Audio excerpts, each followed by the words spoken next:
Well, thank you very much, and that was a great honor. I appreciate it very much, Mr. President. Mr. General, Mr. President, great General, great President, thank you very much. This is the day that people across the region and around the world have been working.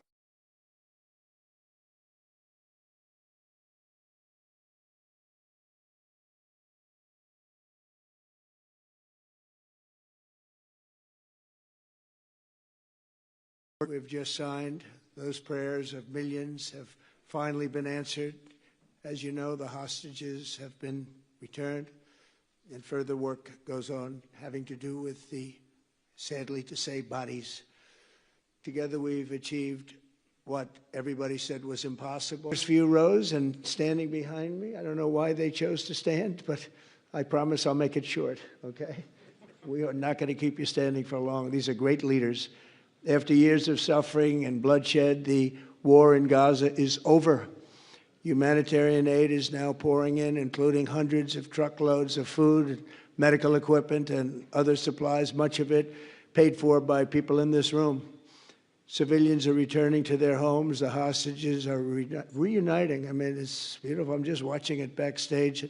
The level of love and sorrow, I've never seen anything like it. It's amazing when you see they haven't seen their mother, their father. They haven't seen them in such a long time, and they lived in a tunnel, a very little tunnel, very deep. And the level of love is just incredible. It's a beautiful thing to see. It's, in one sense, it's so horrible that it could have taken place, but in another sense, it's so beautiful to see. A new and beautiful day is rising, and now the rebuilding begins. The rebuilding is maybe going to be the easiest part. I think we've done a lot of the hardest part because the rest comes together. We all know how to rebuild, and we know how to build better than anybody in the world. I want to express my tremendous gratitude to the Arab and Muslim nations who helped make this incredible breakthrough possible. And you really did. To President Sisi of Egypt, who is so generously hosting us today. And I want to thank you for the outstanding job your country is doing in so many different ways and for helping us so much with this peace agreement. I also want to thank the President for the escort of 6 fighter jets. Oh, we looked out the window, we said, I hope they're friendly, and they turned out to be very friendly. But we had 3 on each side, and they are beauties right out of the great, really American manufacturing hub. We make the greatest military equipment in the world. We have the strongest military in the world by far. And I knew exactly what those planes were, and I knew exactly how much you paid for those planes, too. You paid a lot, but you got a pretty good deal. And they are great planes, and we just appreciate it. That was quite an escort in. That was very impressive. But Air Force One was really, it was covered with Egyptian desert just a few months ago. If you think about it, just a few months ago it was Egyptian desert, and now it was just a few feet off our window.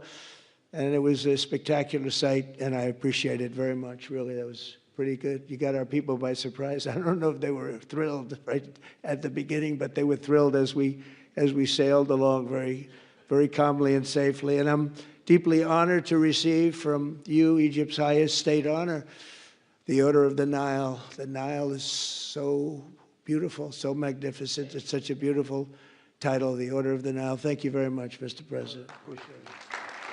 Great honor. I also want to give a very special thanks to the Emir of Qatar, a man who's outstanding. He's been a friend of mine for a long time, long before politics, and he's a fantastically respected man. His Highness Sheikh Tamim is respected by everybody. He's respected by everybody, and in the most positive way, not only because of power, because of his heart. He's got a tremendous heart, and he's a great leader, and his country loves him. Thank you very much for being here. It's an honor.